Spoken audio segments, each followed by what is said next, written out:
And David, thank you for the introduction. I'm not sure about the wisdom, but it is Wednesday. That is a fact. The wisdom bit, I'll leave you to be the deciders on that one. And just to say, it's not co-curricular. I'm not a co-curricular expert. We do, however, work in the co-commercial space. So we look at the commercial activity in schools and how commercial activity can support and embrace schools' direction of travel, especially at the moment. So. I see quite a few familiar faces as well. I don't see any faces, actually. I see very few faces, but I see familiar names out there, so which is nice to see. Quite a lot of our members are on the call as well, which is good. So, by way of introduction, my name's Dorothy McLaren, as David pointed out. I'm the CEO and the founder of the Schools Enterprise Association. In fact, I see one of my co-founders on the call. I think he's there somewhere. Heath Gunter, who's now at the Wishford Foundation looking after commercial activity. And Heath was there with me, alongside me at the very beginning when we formed the idea. There's Heath. Hi, Heath. When we formed the concept of speaking about the subject in a more cohesive way and actually addressing the incredibly important now aspect of school life, which is the commercial activity in schools. Why am I equipped to do this? My background is I've spent the last 12 years in the mainly independent school space in the UK, so I know a little bit about the space, and I've spent the last 5 years since we founded the SEA immersed in commercial activity in schools. Someone asked me the other day how many schools I'd visited. I don't know is the straight answer, but I think it must be nearing 100, 120, maybe more than that, actually. So quite a few, and I know, and we speak to obviously many more than that. Just sort of lastly on the Schools Enterprise Association, we have touching 200 members across the country, varying in size from the large beasts like Harrow all the way through down to very small prep schools who are starting out on their commercial journey. So size is no barrier to entry, and the SEA is there to support people, providing wisdom, knowledge, and guidance as we share this journey in commercial with you. So where are we right now? Where are schools in the UK right now? What is the context in which I'm talking to you today? Um, we all know where we are at a cataclysmic change in the school sector, in the independent school sector, frankly. I don't think the VAT introduction was any surprise. However, it seemed to be a surprise when it finally landed. I think everyone clung to a thread of hope that it wasn't going to happen. It has happened. And regardless of what happens in the future, whether it is potentially reversed into the future, right now you're dealing with a 20% uptick or thereabouts, somewhere between 10 and 20% in school fees, which makes your job as admissions and marketing professionals that much more difficult. How do you attract people to cross that threshold, to come into your schools, to experience the joy and wonder that is what you offer as schools? How do you encourage them to do that in increasingly challenging times? And you will be ever more focused on that admissions piece as marketeers in the school space.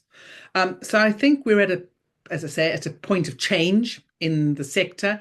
And I think that change we're only going to really see the net result of that change in a couple of years' time. I think it's very early doors yet. So we should all be looking 2 years ahead to say what will the ultimate effect of this catalyst be into the future, and where will we as a school, big, small, medium size, where will we be in our particular niche within the sector looking down the road? And with change comes disruption. And there is no question about that. It is disruptive. It's disruptive in the bursarial space because the finance team are now having to deal with VAT.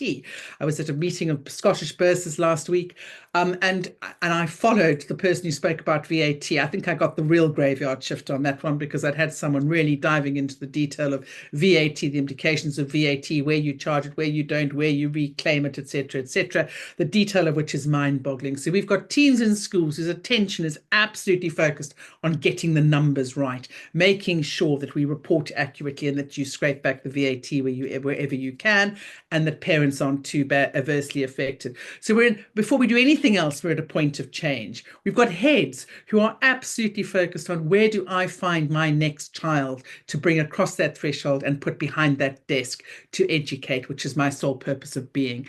How does that support the financial picture going forward? I was at another school, a prep school, which I think is possibly one of the most challenging spaces at the moment is the prep school space. And I was at a prep school last week, and I've just been speaking to the head about commercial opportunity and activity.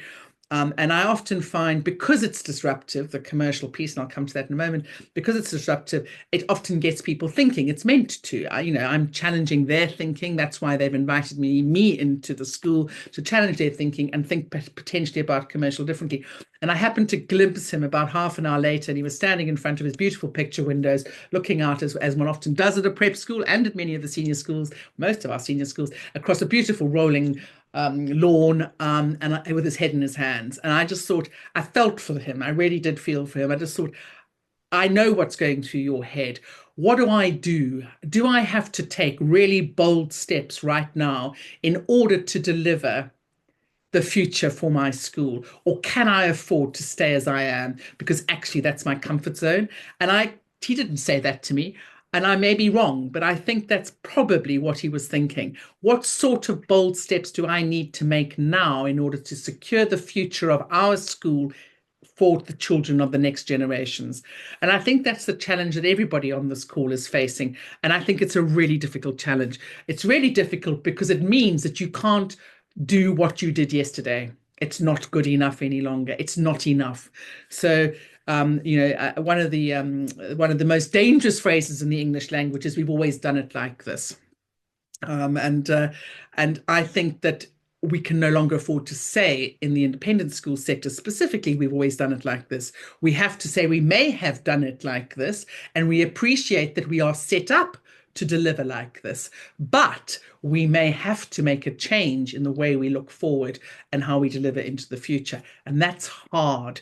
It's hard in any sector, but especially in something like the British independent school sector, where it is so traditional and so steeped in tradition. We're seeing people change. We're seeing, and you will have seen it in the recruitment space, places like Westminster School, Eton, recruiting commercial directors. 2 years ago, that would not have been on the agenda. Why is it on the agenda now? For all the reasons we've talked about, the challenge of the future. And if those schools are looking at it, everybody needs to be looking at it. How do we deliver? So I think it's a really important time for us. I think it's a disruptive time for all of us. And I think the question is how we deal with that disruption, how we deal with that catalyst, and how we move forward. So can commercial activity support this? Is it a distraction? Is it going to deliver sufficient returns to actually make a difference? Is it important? Is it an important piece of the mix? As you will know, in fact, we're called the Schools Enterprise Association because in schools, enterprise has been the catch-all phrase which has been used to describe people in schools fetching, in fact, often not even fetching, delivering activities which return some sort of commercial return, some sort of money, profit into a trading entity. And enterprise as a term has evolved. Enterprise actually means big, bold, ambitious projects. And I would suggest that in most instances, enterprise in schools doesn't really mean that at all at the moment, because schools traditionally have not been in a place where they've thought they needed big, bold, ambitious enterprise projects to take place. They were perfectly happy with big, bold, ambitious admissions policies, which made sure that they filled their role. They didn't need anything else. We now need to really focus on those big, bold, ambitious projects in order that we drive revenue and we also drive admissions. And I'll come to how I look at that in a moment. Before I go any further, just to say, if anyone's got questions anywhere through this presentation, please do put your hands up. I'm very happy to break and take questions or observations. Heath, if you want to add to anything, please do chip in, or anybody else who wants to chip in, please do. I'm very happy to make this more engaging rather than me talking at you. So enterprise, big, bold, ambitious projects. If we're going to put big, bold, ambitious projects into play through the enterprise teams or the commercial teams, through the new commercial directors at some of these schools, etc., we're going to have to look very hard at what it is we've always done in schools and how we've traditionally dealt with enterprise in schools. It cannot be the same. which will mean a shift in attitude, a shift in perception, a shift in positioning, a shift in thinking, a shift in the thinking around your own roles and how your roles feed into driving additional revenue, driving additional admissions opportunities. And I'd like to just sort of start off by talking about a few myths that have evolved in this space. And the first is, and I still hear it, and I'm sure this will resonate with some of you on this call. You say enterprise to somebody in a school, and they go, enterprise. Oh yes, that's that summer stuff. That boarding house that's let over the summer, or the holiday camp that comes in at the summer, or maybe one of our teams run a bit of holiday activity. That's enterprise, isn't it? And they will normally say, I think Mary Jane does that, and she sits over there yonder somewhere. Let me introduce you to her. That's if you manage to get through the school gates. So enterprise has traditionally been seen as something over there, something that somebody else does, something that doesn't affect me, and certainly doesn't affect the whole school. I was talking to our chair, who I think is on this call, Leanne Chandler, the other day. She's the chair of the SEA. She's the operations director at Denston College. And Leanne said at one of the schools she worked at, her brief as the incoming commercial manager at the school was to be seen and not heard. So she thought, so her boss, the bursar in those days, felt it was an exception that she really had succeeded if she drove additional revenue, but nobody knew she was doing it. She was doing it quietly in the corner.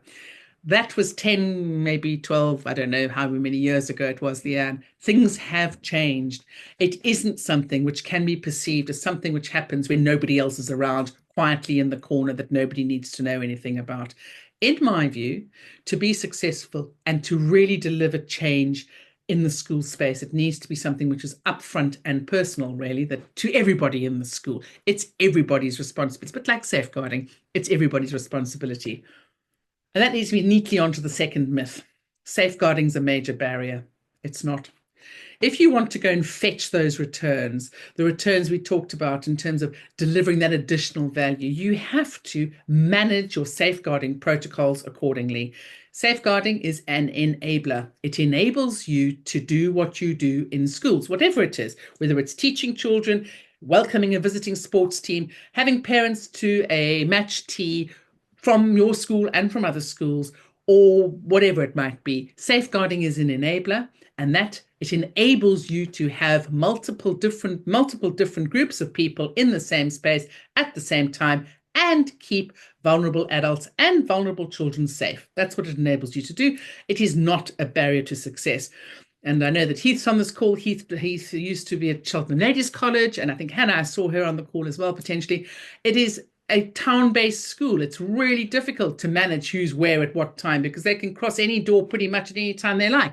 Yes, there are locks and all the rest of it, but equally, the PAC, Performing Arts Centre door may be open and people can come in. You need to manage that space. You manage that safeguarding, you get your policies aligned, and safeguarding is not a barrier.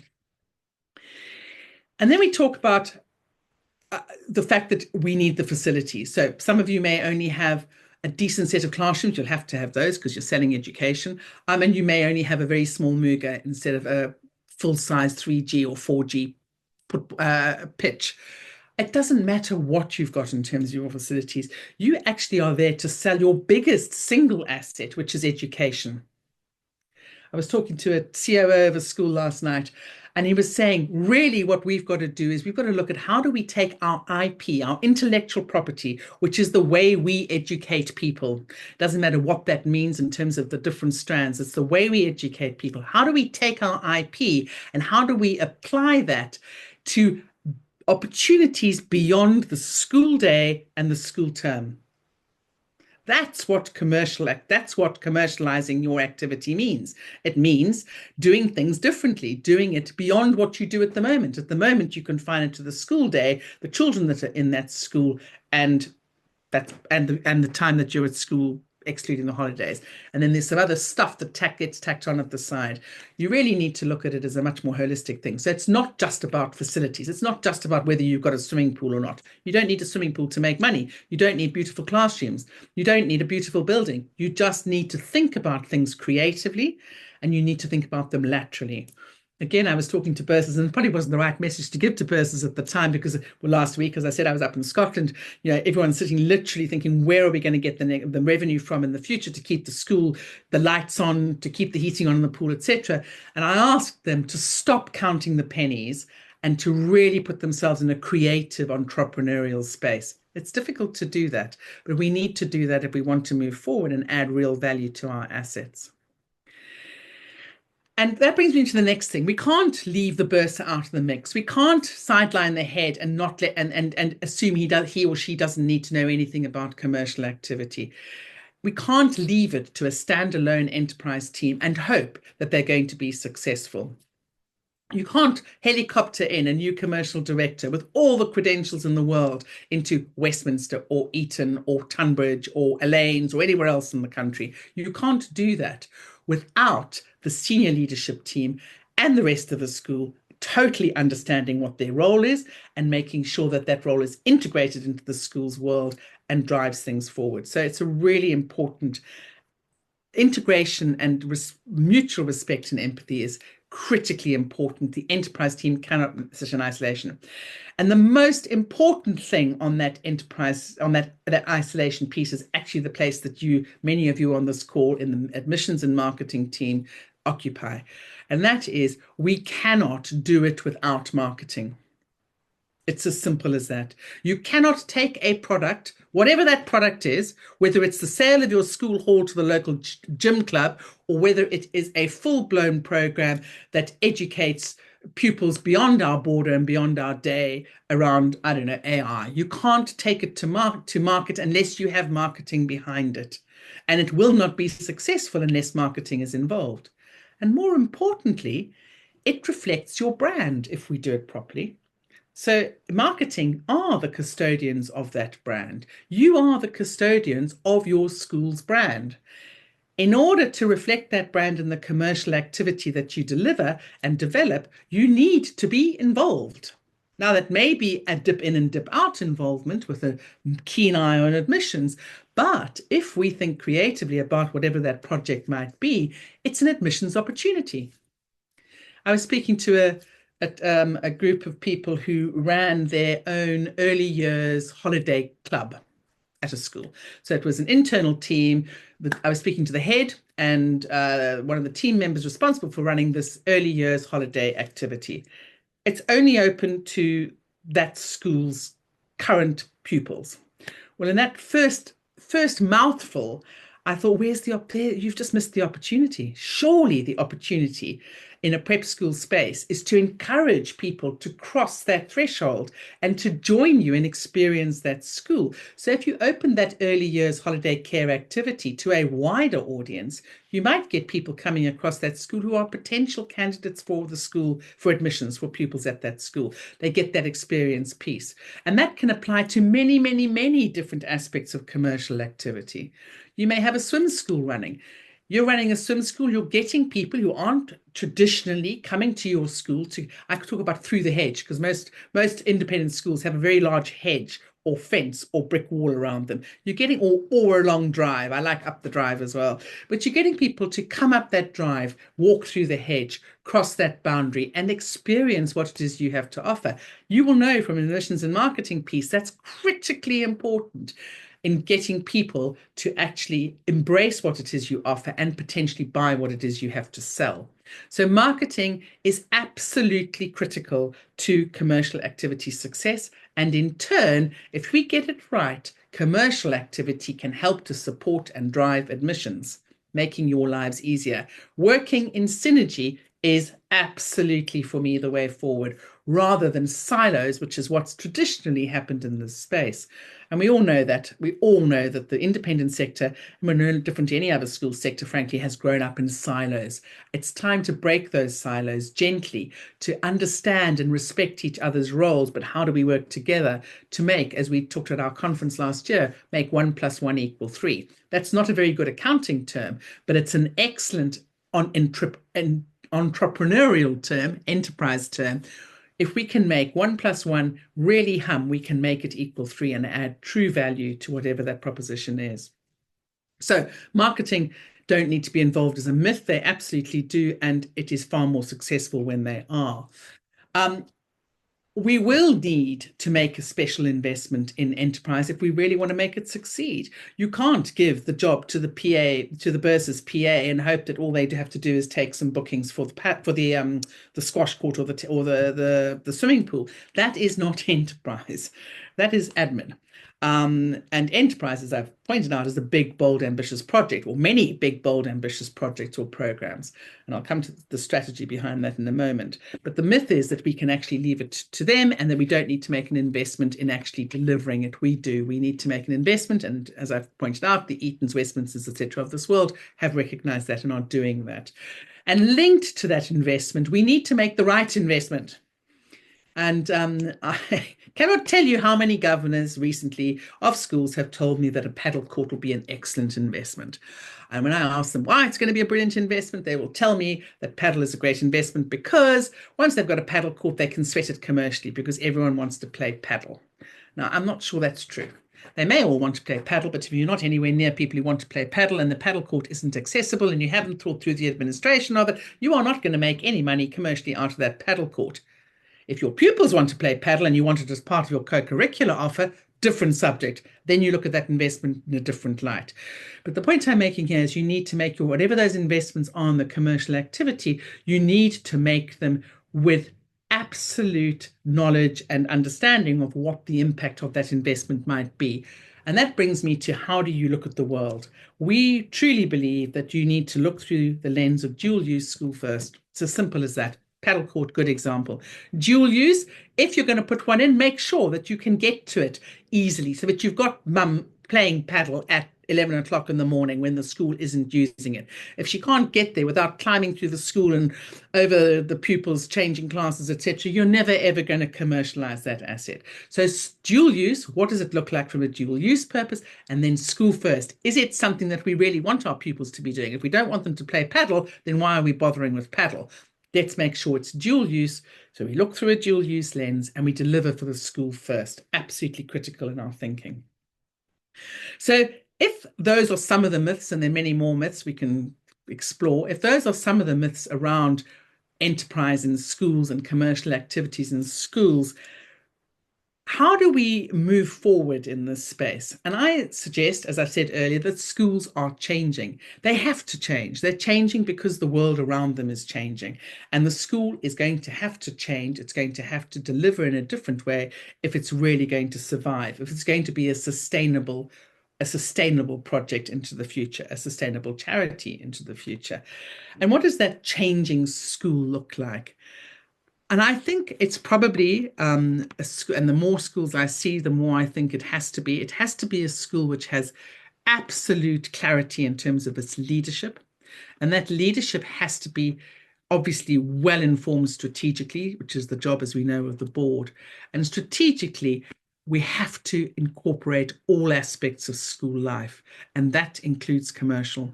And commercial activity should be strategically driven rather than opportunistic. And I'll tell you what I mean by that in a moment. And secondly, it needs to be embedded in school strategy. So it's not a parallel strategy that happens somewhere over yonder in the summer holes. It's an aligned strategy that is aligned with the school strategy and embedded in the school strategy and challenged alongside the school strategy on a regular basis by the governors, the senior leadership team, and delivered effectively using the wider resource of the school, not just the enterprise team sitting in its turret. I said I would talk about strategically. What should I say? I've lost my train of thought. Strategically aligned, and David's going to try and help me.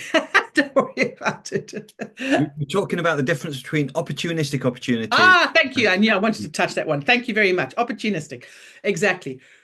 Enterprise, as I said earlier, traditionally has not been enterprise in the truest form of the word enterprise. It's been opportunistic. If you've happened to get through to the right person in order to hire the sports hall, you may be lucky and it may be hired to you. often after the person receiving the call has jumped through a number of hoops, including deciding what to charge for that product.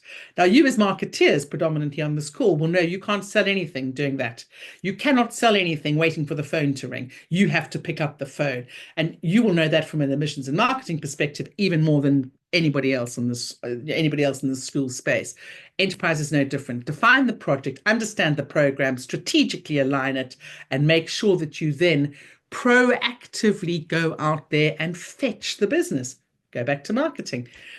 We need marketing in order to go and fetch that business and position it. But it cannot be opportunistic. It has to be strategically led, because you then, and having fetched it, you then need to make sure you've got the mechanism internally with which to deliver it. That is the enterprise teams department, but often working in association with the school. And again, as marketeers, you'll understand this.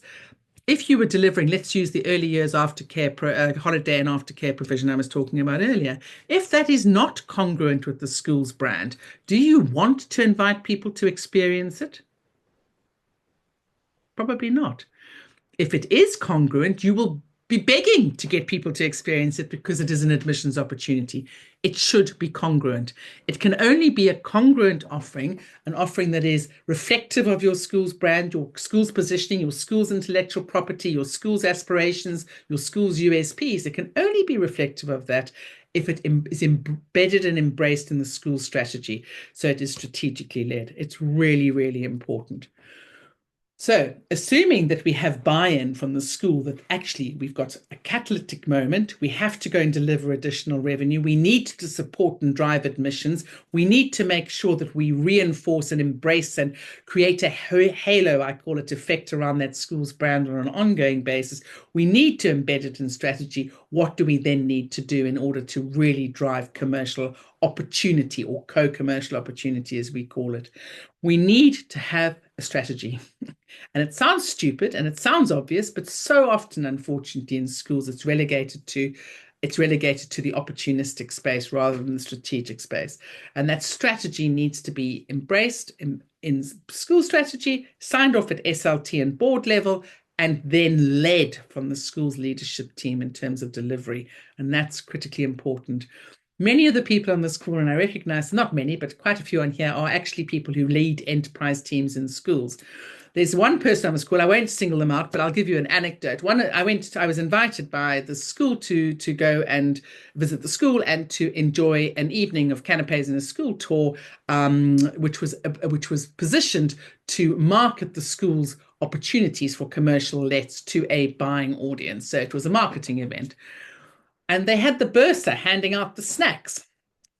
Brilliant. She'd got the bursar on board. I've never seen it before. It was wonderful. But that's not the norm. That's definitely not the norm. The bursar's often not even at that event and probably doesn't even know it's happening. Now, I'm not suggesting bursars should hand out snacks. The point I'm making is that we need to embrace and engage the whole school in the activity and get that leadership signed up to it so they are supporting the delivery rather than simply standing back and hoping that something's going to happen. So we need a co-commercial strategy. That strategy needs to be robust. It needs to be embedded in the school strategy, and it needs to be properly resourced. And if it's not properly resourced, it'll fail.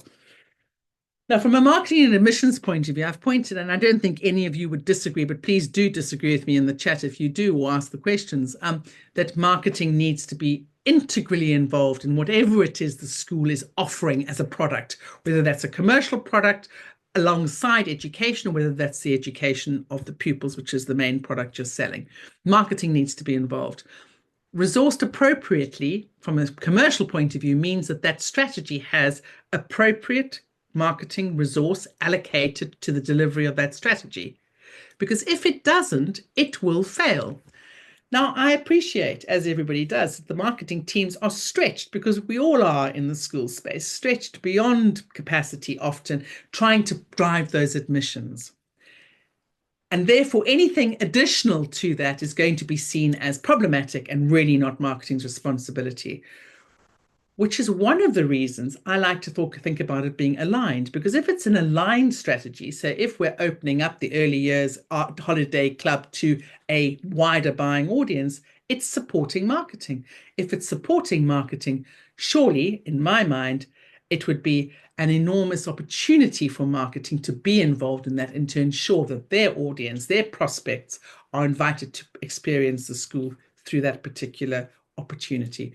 So we need to invest in resource, but do we need to go and buy another marketeer? Probably not. Do we need to buy some additional marketing capacity? Possibly we do. And the same applies to other areas.